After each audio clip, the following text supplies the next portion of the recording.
Hey, what's up guys, SoliDubbed here, and today I'm doing a video review on the SteelSeries Siberia Elite Prism. First of all, I'd like to thank SteelSeries for actually sending me this out for review. As I'd previously reviewed the SteelSeries Siberia Elite, I was very much interested to see how the Prism would compare.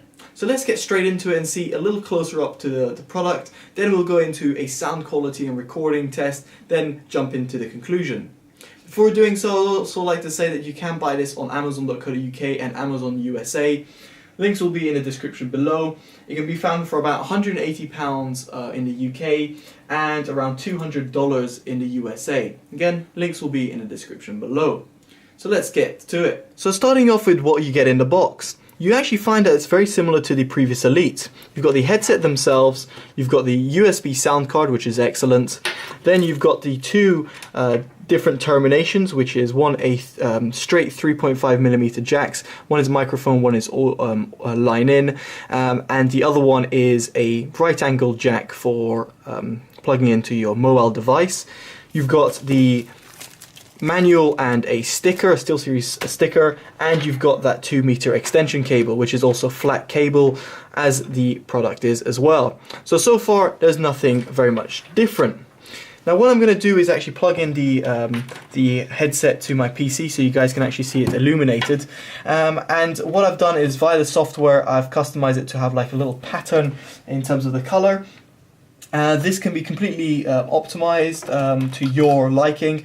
I will show you the software in greater detail via a recording when I do my recording tests that I will show to you in a second.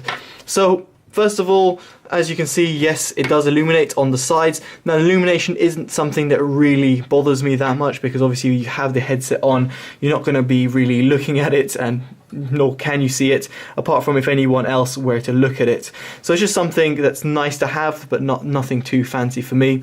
On the left-hand side, you've got the two wheels, the wheel, just like as you had on the Elite, where it mutes the microphone. And on the right-hand side, there's also the wheel, but that controls the overall headset volume. These are two great inclusions. It's nice to see that SteelSeries have continued this design to the Elite Prism.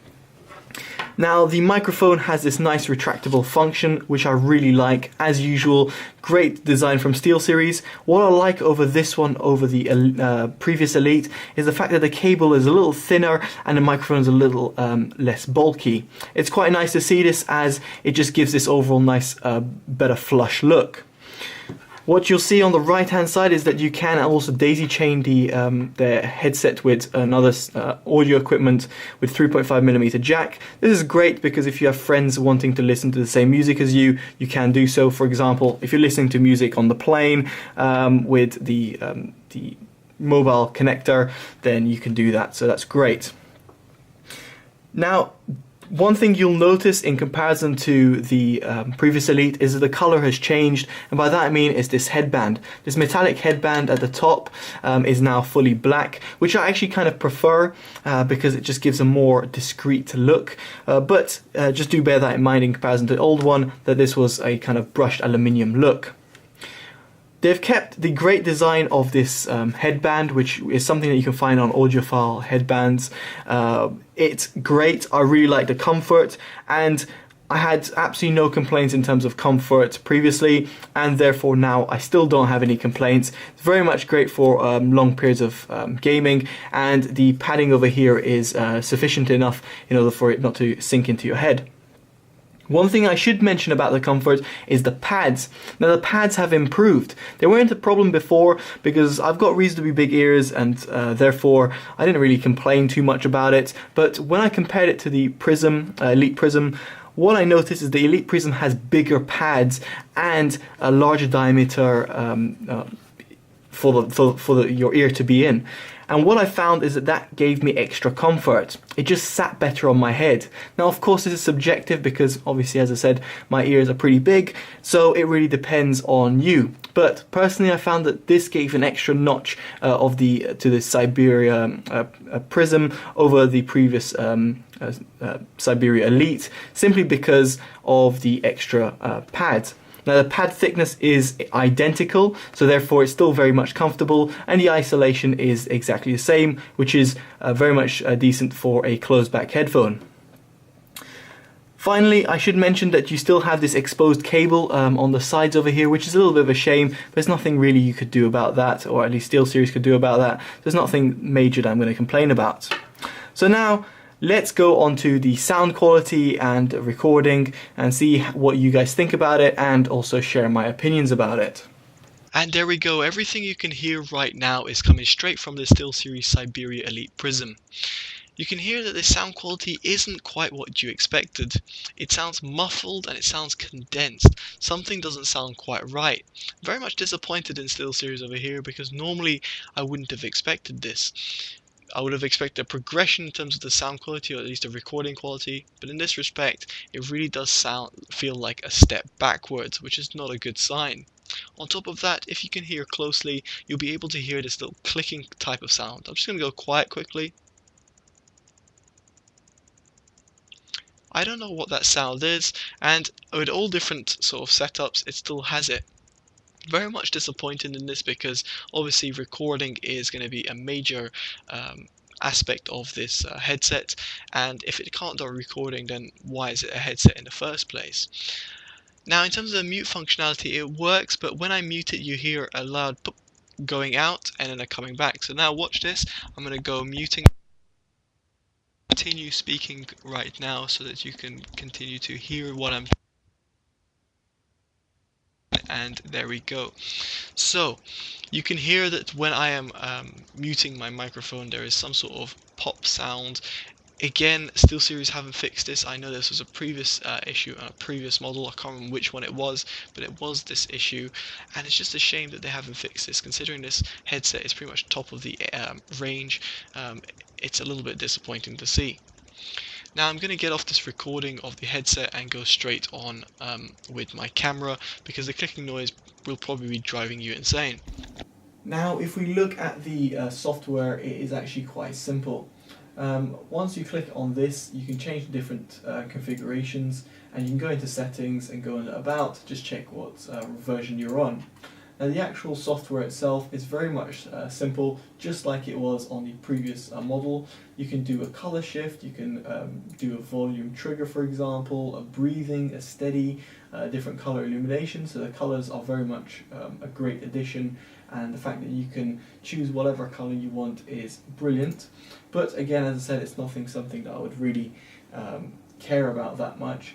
Now the Dolby headphone mode, again, it's a little bit of a gimmick. If you're going to use it, then that's great, but in my opinion it's not something I would really recommend, as it kind of distorts the sound quality of the headset. Then you've got the equalizer, which I've left on balanced, and you can adjust this. You've got pre-made presets over here. The mic noise reduction is something I would recommend, as it brings the sound closer to your voice rather than the environment. You've got the auto mic compression, which I've had on, which kind of levels the sound throughout the range. I did turn it off to try and see if that clicking noise would go, but unfortunately it didn't do it. Then you've got the mic side tone, which essentially determines when you do that little volume wheel if it mutes the mic at a certain amount of volume, and in my case it's completely zero. And then you've got the actual mic volume itself on an adjustment over here. So overall, the software is a great improvement over the previous model. I think the new model, the previous model now uses this new and improved software, so it's great for SteelSeries to have actually moved on from that.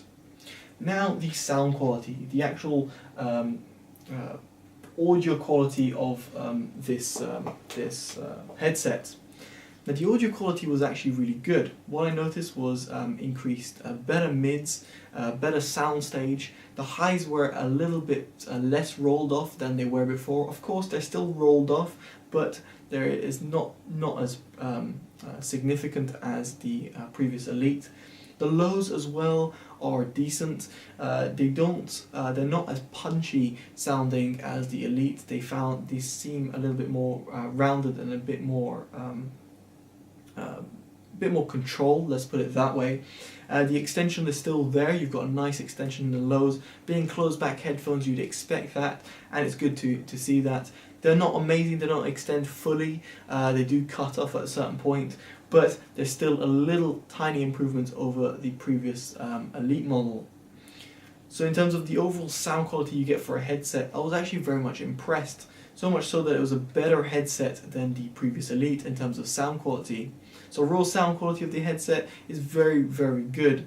At its price point, it is in a lot of competition. You can get extremely good combos, as in audiophile grade headphones with a mod mic or similar attached to it, and you could get a very good sound. So unlike the Elite, which came at around £115, this one comes at near £200, or say £175, £180, and at that price, it's a little bit harder to recommend, which kind of draws me into my conclusion.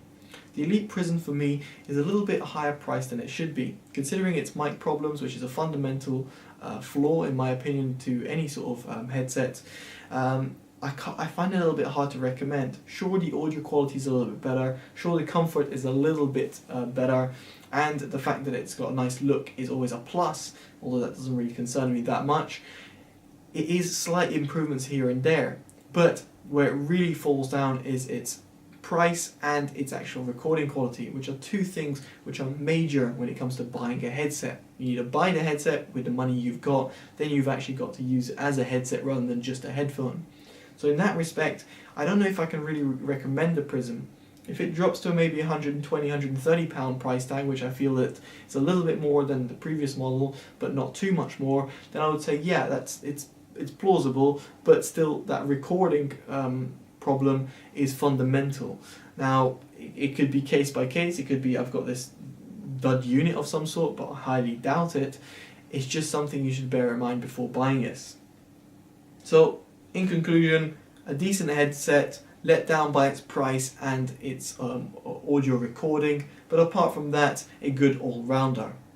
Anyway guys, I've been Totally Dubbed. Hopefully you've enjoyed this video. As I said, if you want to buy this headset, you can check it out on amazon.co.uk and amazon.com for the listed price of $200 and around £170, £180. And make sure you check in the link in the description my written review that can be found on my website. Alright guys, I've been Totally Dubbed. This has been the SteelSeries Syberia Elite Prism headset, and enjoy. Take care. Bye bye.